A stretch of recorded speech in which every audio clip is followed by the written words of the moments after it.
ว่าบุญหลายมื้อนี้ได้มาเห็นหน้าร้านเนาะโอ้ยลูกเต้ามายามก็ดีแล้ วแม่ยามมาคือว่ามามวนซื่อๆดอกครับมาบ่เคยพบเคยพ่อบ่เคยได้มาเล่นนำบ่เคยมาเล่นได้ว่าแล้วพ่อลูกมายามนำมาเยี่ยมก็โอ้ยแม่ดีใจแหละอันเปลี่ยนเอาตายปีกว่ายามแม่อีกครับว่าโดนดอกก็ได้มาเรื่อยๆนะครับเพราะว่าฮู้จักเพิ่นเดี๋ยวแม่สมหวังแม่อันนี้แน่ก็มาเด่นเพิ่นก็พามาเล่นมาเที่ยวมาคนเดียวก็สิกลับบ้านแต่เช้าแล้วบ่ฮู้คนมาเลยเป็นแนวใดซะมื้อนั้นอายเพิ่นมาหารู้สึกแนวใดที่ว่ามีหนุ่มไทยมาหาครั้งแรกฮอดเฮือนก็เอาห้องน้ำมากก็ตื่นกว่าสิเลดก้าวเข้าไป6ดาวคือเก่าสิเลดตื่นดูก็เป็นไผดูก็สิเลดของห้องน้ำคือเก่า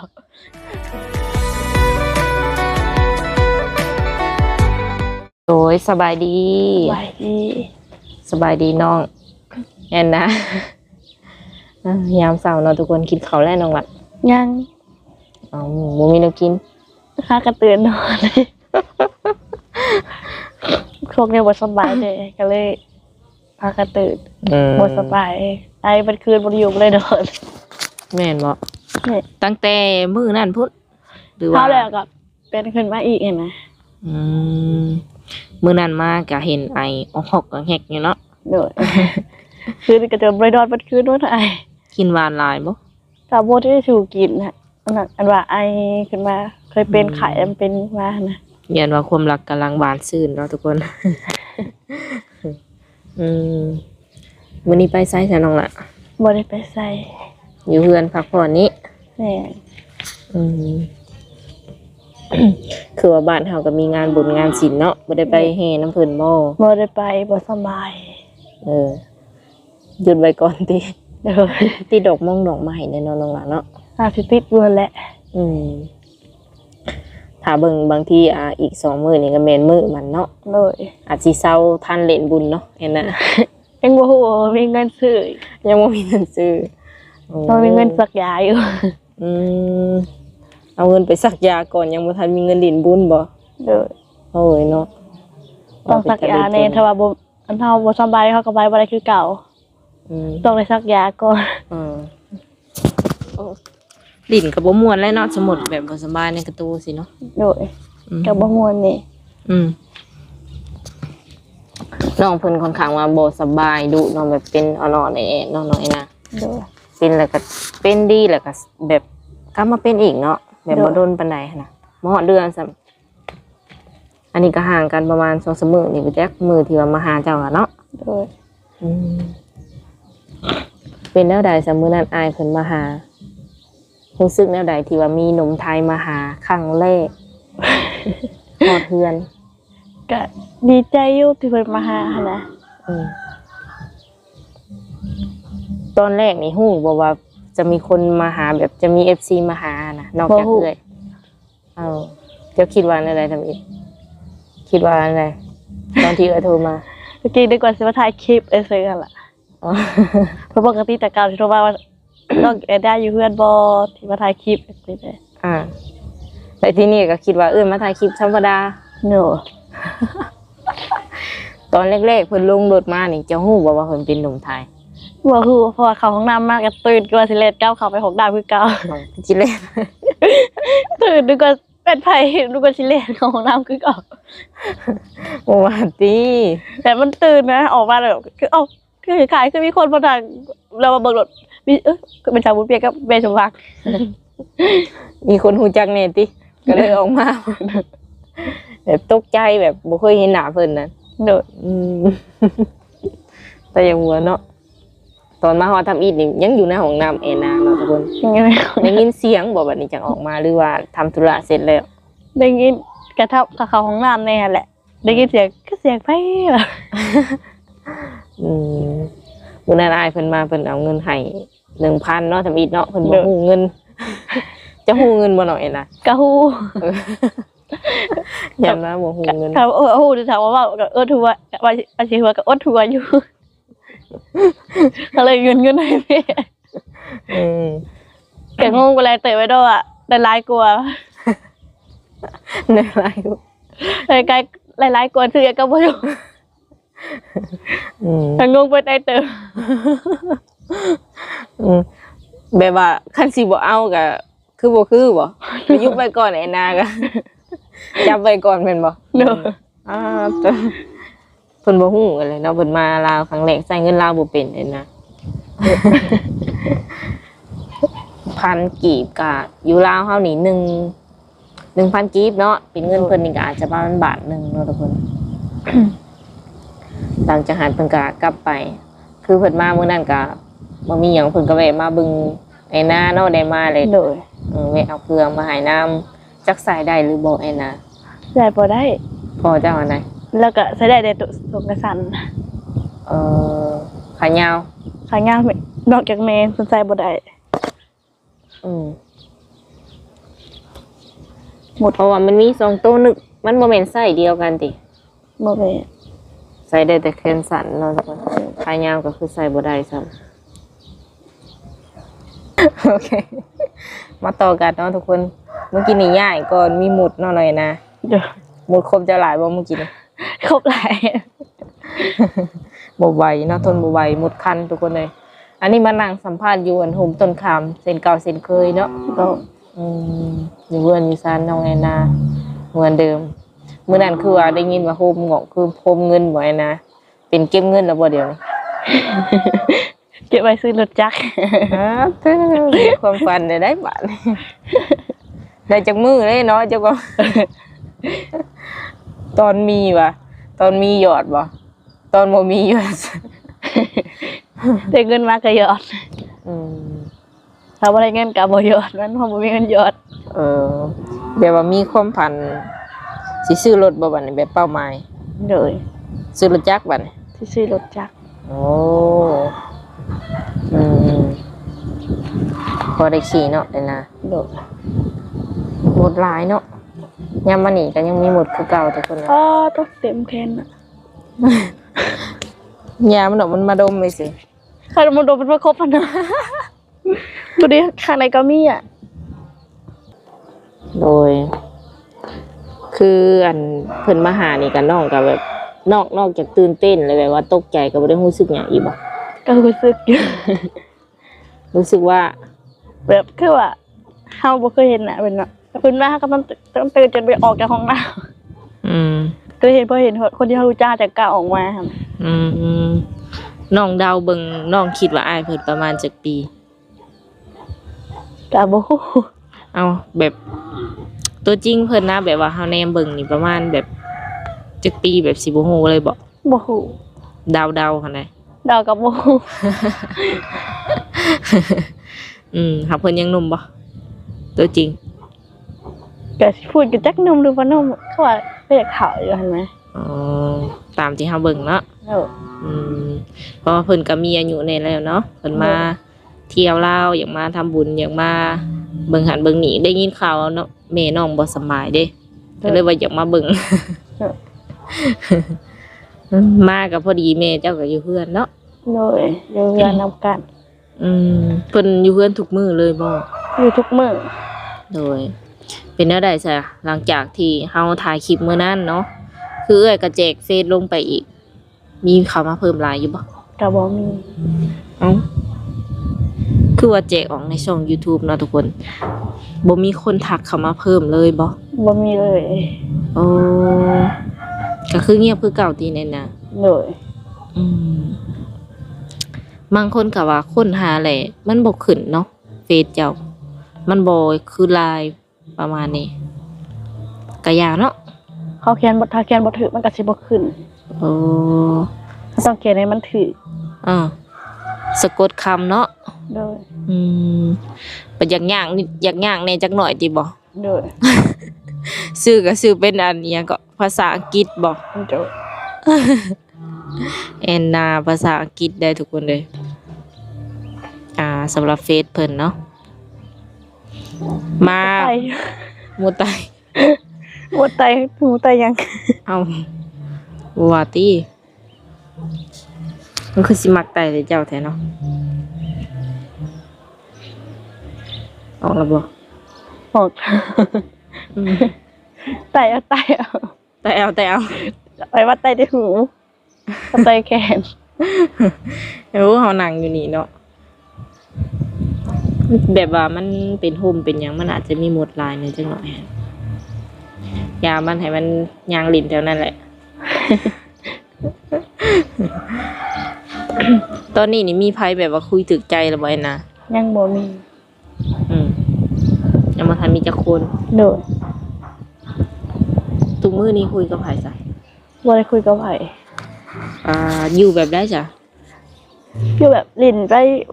เบิกโทรศัพท์ไปซื่อๆนี่แหละ ว่าแตะส่งสิเหงาแฮงเนาะ ก็บ่เหงาปานใด ซินละบ่ โดย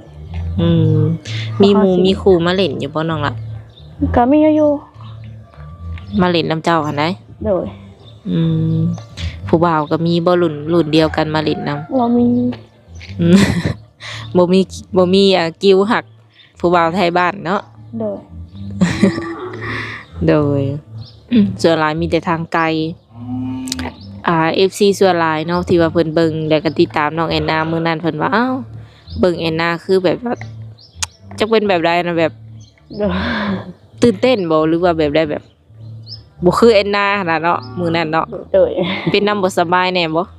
แบบบ่เศร้าบ่สำบายเลยเฮาก็ว่าหยังก็บ่ได้หั่นนะ บ่ได้แต่งหน้าบ่ บ่เพิ่นแต่งเลย มื้อนั้นก็คือหน้าสดเลยบ่ โดย มื้อนี้ได้แต่งหน้าอยู่บ่มื้อนี้ วันนี้ก็บ่ได้แต่ง โอ้หน้าสดได้ทุกคนเลยขนาดหน้าบ่ได้แต่งยังงามปานนี้เนาะทุกคนวีแต่ผมแล้วก็ถือว่าเรียบร้อยนะแต่ละมื้อแต่ละวันเนาะ โดยแล้วมือคืออยากแต่งก็แต่งมือบ่อยากแต่งก็บ่แต่ง ตามอารมณ์อีกแต่งหน้ากะ โดย แบบว่าเฮากับแต้มคิ้วแต้มตานี่เป็นปกติ โดย ไปเรียนมาจากไสน่ะ เฮ็ดเอง แบบใจมักเลยเป็นมาเลย โดย โดย ถ้าก็ต้องอันนี้เป็นก็ต้องความสามารถ เฮ็ดไปเรื่อยๆแบบว่าแล้วมันก็เก่งขึ้นเองบ่ โดย ดีๆเนาะทุกคนเนาะ อยู่บ่ม่วนนะแอนนาเบิ่งไปเบิ่งมานี่เนาะกะมีแต่ว่าสำหรับ FC ที่ว่าเพิ่นอยากมาเล่นเอกได้ซะน้องล่ะก็ยังให้มาอยู่บ่ ก็ต้อนรับตลอดให้เพิ่นมาอย่างเพิ่นอยากมากอ่ะให้เพิ่นมาได้ ยินดีต้อนรับเสมอ โดย โดยสิบ่เล่นลี่ติสมมุติว่ามาบ่นัดอีกเนาะ บ่เอ็นน่ะ ถ้าเฮาก็มามี FC มานำเฮาก็สิออกมาได้ถ้ามีแต่เพิ่นมาผู้เดียวเฮาก็บ่กล้ามาบ่กล้าออกมา หมายถึงว่ามียูทูบเบอร์มานำเลยจังสิกล้าออกมาเล่น โดย คันบ่มีเลยก็คือจะบ่ออกมาสิบ่ โดย ตายแล้วเอ็น เพราะว่า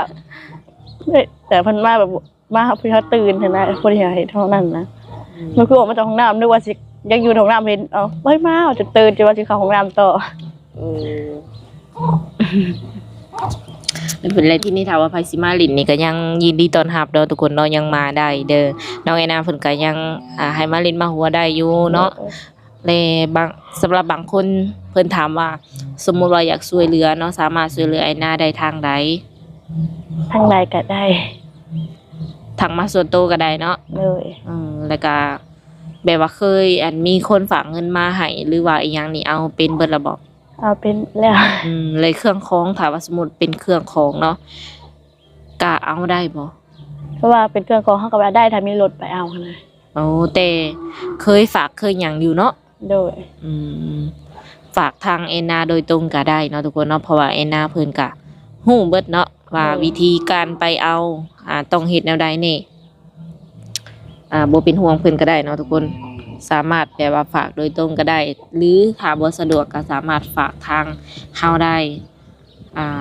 คือเฟซไลน์น้องนี่ก็แจกออกไปก็สามารถทักหาส่วนตัวได้เนาะถ้าบ่ โดย สะดวกทางใดก็เอาทางนั้นนะทุกคน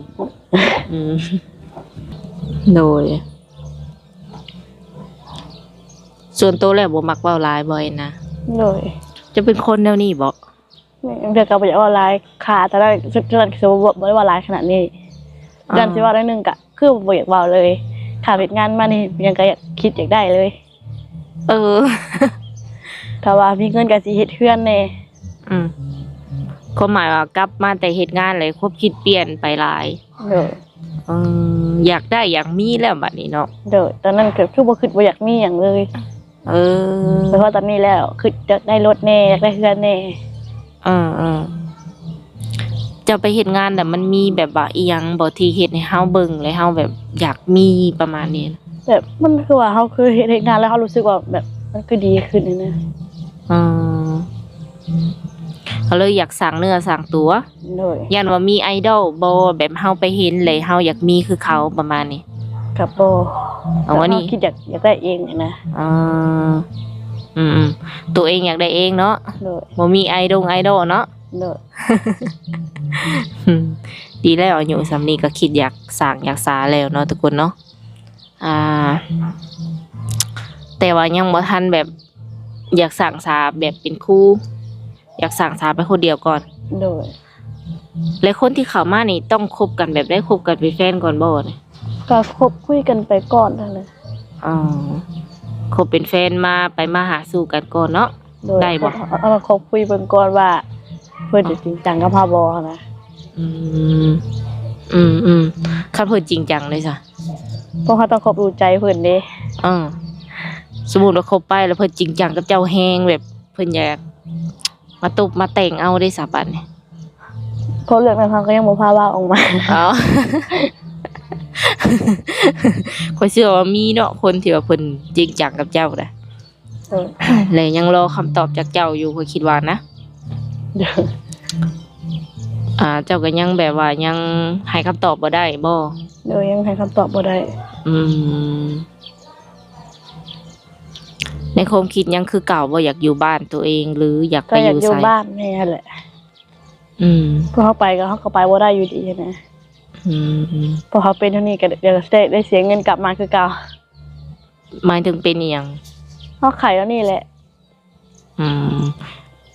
แบบเป็นออดๆแอดๆดุเลย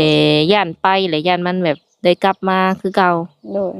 บ่เคยไปเสี่ยงดวงดูโมอหยังแบบนี้บ่ บ่เคย ว่าเฮาเป็นหยังแบบผิดอิหยังบ่แบบเฮาเป็นไข้เลื่อยนะ บ่เคยไปดูจักเทื่อ ตั้งแต่เป็นสาวมานี่เคยไปดูดวงแบบคมหักหรือว่าอีหยังต่างๆบ่ บ่เคย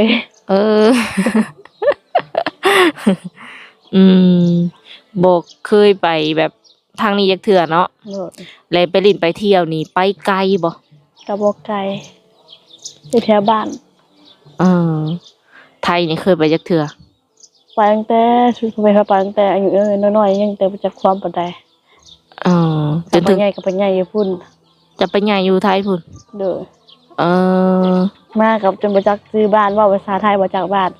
เอ้า ตอนมานี่เว้าแบบไทยเลย โดยเว้าไทยแบบบ่จักบ้านแต่ทางที่ว่าทางกันวัดลงมาเนี่ยก็ยังบ่ฮู้ทางกันตัวเอง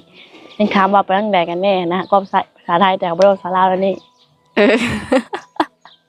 เพราะว่าตะกี้ยังน้อยตะกี้เขาก็ว่าลาวแหละไปไทยไงไทยก็เลยว่าไทยเลย เป็นแนวนั้นหน่อยนะ เพราะว่าไงไทยแบบคนต้องคิดว่าไทย หัก มาก็จำบ้านบ่ได้จำเพื่อนบ่ได้มันแม่นบ่เฮือดในใจ ไปแต่ต้นยังน้อยแบบขากลับมานี่รู้สึกว่าจำความได้แล้วเนาะ เด้อ หลังจากหันน่ะไปอีกบ่ แล้วก็บ่ได้ไปเลย ไอ้น้องฮุบไปเบิ่เลยบ่ตอนน่ะ เอื้อยก็เขาอยู่ไทยตอนนั้นอยู่กับอ้ายก็เขากับบ้านอยู่ไปนำกันกับอันผู้เป็นผู้อ้ายนั่นแหละ3คนไปนำกัน3คนไอ้น้อง โดย 3ไอ้น้องแต่ผู้เอื้อยผู้ว่าเอาผัวบ้านใหม่ก็เพิ่นไปไทยแต่โดนแล้วไปก่อนนี้ ขออนุญาตถามอยู่บ้านเพิ่นกับบ้านเฮาตัวได้ม่วนก่อนนั่นล่ะ อยู่ไทยมันก็ม่วนไปแบบนึงลีลาก็ม่วนแบบนึงม่วนบ่คือกัน หากถ้าอยู่นี่ก็อยู่ได้ทั้งสองบ่ โดย ม่วนคนละแบบได้ไปลิ้นทะเลอยู่บ่ ก็บ่ได้ไป บ่ได้ไปจักเทื่อ โดย คือได้ยินข่าวว่าน้องมีพาสปอร์ตตอนนี้ ก็มี ถ้ายังบ่ได้ไปเฮ็ดงานเลยมี FC เพิ่นอยาก ชวนไปเล่นฝั่งไทยสิไปบ่น้องล่ะ ถ้าว่ามีพ่อแม่ไปนำหรือว่าเอื้อยไปนำก็ไป เอ่อต้องเอาไปหลายขนาดนั้นบ่เพิ่นบ่เมื่อยบ่อยนะ ไปแบบว่ากับเอื้อยจักคน2คนได้บ่สมมุติว่ายันว่าพ่อแม่เพิ่นเมื่อย ก็ แบบไปเที่ยวซื่อๆเด้อบ่ได้ไปอีหยังเลย แบบเขาต้องแบบกลัวตัวบ่มีเอื้อยไปกับพ่อแม่ไปนำสินะ อืมถามพ่อแม่ก่อนสิบ่ โดย ว่าเพิ่นสิไปนํหรือแนวใดเนาะ โดย ถ้าสมมุติว่าพ่อแม่ว่าเอ้าบ่ไปแหละให้เอื้อยให้หยังไปแทนอยากซี่ก็ไปคือเก่า โดย เพราะว่าน้องก็มีเอื้อย2คนบ่อยู่นํกันเนาะ มีพาสปอร์ตที่สามารถไปไทยได้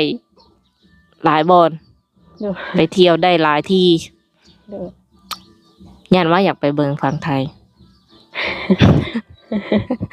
อยากไปอยู่แต่ว่าเขาก็ไปก็ไปบ่ได้แบบว่าเป็นเท่านี้นะ บัดอยู่ดีมีแฮงพู้นแหละไปเที่ยวอาทิตย์หรือว่า 2-3 มื้อก็กลับมาบ่แม่นได้ไปอยู่เลยนะ เพิ่นเลี้ยงบ่ไหวได้ไปอยู่เลย เอาไปหลีดตามมือได้อยู่เนาะหายไข้หายหนาวก่อนเนาะตอนนี้ยังบ่เว้าเรื่องไปทางใดนะเบิ่งแอนนาคือแบบ อยู่เฮือนไปก่อน แม่นบ่ แม่อยู่ไปก่อน ความรู้สึกตอนนี้คือบ่อยากออกไปไสเลยบ่หรือยังไง แบบเป็นอันนี้ก็เสียก็อยากบ่อยากมีแหละทั้งเป็นหวัดนี่ทั้งเจ็บคอนี่ก็คือบ่อยากไปไสเลย โดยก็บ่เป็นหยังเนาะมื้อหน้ามื้อในหรือว่าโอกาสมาฮอดก็จังว่ากันอีกเทื่อนึงเนาะพร้อมก็ไปเที่ยวได้ถ้าว่าบ่พร้อมร่างกายบ่อำนวยก็พักผ่อนก่อน โดย ก็บ่มีหยังหลายเนาะทุกคน มีแต่ว่าจะได้ขอตัวโจไว้ก่อนให้น้องเพิ่นไปพักผ่อนก่อนเนาะเห็นเพิ่นหาวนอนหลายเทื่อหลายครั้งแล้วอยากนอนอีกบ่หรือยังไง ก็อยากนอนยกคืนนอนบ่ได้นอนเอาไอเบิดคืนน่ะนะจะบ่หลับได้นอน บ่ได้กินแบบยาลงไปหรือ กินยาลงไปก็มันบ่หลับบ่ได้นอนเฮาเลยไอถ้าไอว่าจนบ่หลับบ่ได้นอนถ้าไอก็ไอจนว่าบ่ได้หลับบ่ได้นอน อยากคล้ายๆคือในคลิปเลยเนาะจะเว้านี่ โดย อันที่ในงานตลกกันที่ไอนะบ่ โดย เว้าซะข่อยคิดภาพออกเลยแบบไอ โดยขอให้เศร้าไวๆเนาะ โดยสำหรับคลิปนี้สาวบทเปียงและน้องแอนนาจะได้จบคลิปก่อนเด้อโดยสบายดี